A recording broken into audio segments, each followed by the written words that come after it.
রাখবেন। আল্লাহ বললেন, তোমরা যদি বিশুদ্ধ তওবা করো আমি তোমাদের পাপকে ক্ষমা করে শুধু ছেড়ে দেব না।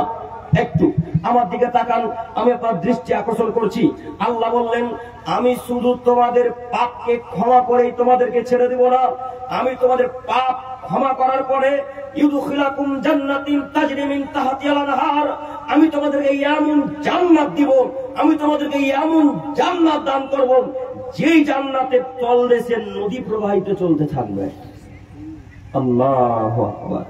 আপনাকে আমি কি দিয়ে বুঝাই নদীর ধারের বাড়ির কত দাম, আপনাকে আমি কি দিয়ে বুঝাই নদীর পাশের বাড়ির কত দাম, আপনাকে আমি কি দিয়ে বুঝাই সমুদ্রের পাশের বাড়ির কত দাম।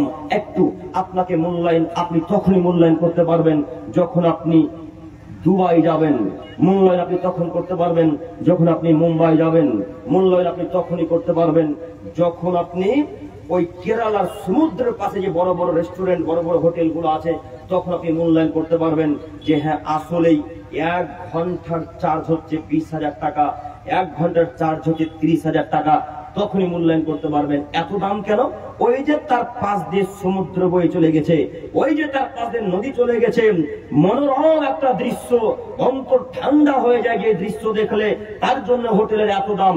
1 দিনের রুমের ভাড়া 30,000 টাকা, 1 ঘন্টা রুমের ভাড়া 1 লক্ষ টাকা, এরকম হাজারো হোটেল আছে।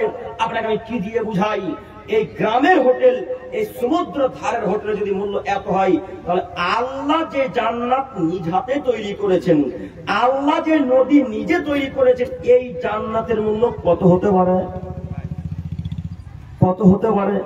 ওই জান্নাত আল্লাহ আমাকে আপনাকে দিবে যদি আপনি বিশুদ্ধ তওবা করেন। কথা বুঝতে পেরেছেন কি? বিশুদ্ধ তওবা করলে আমাকে আপনাকে আল্লাহ ওই জান্নাত দিবে।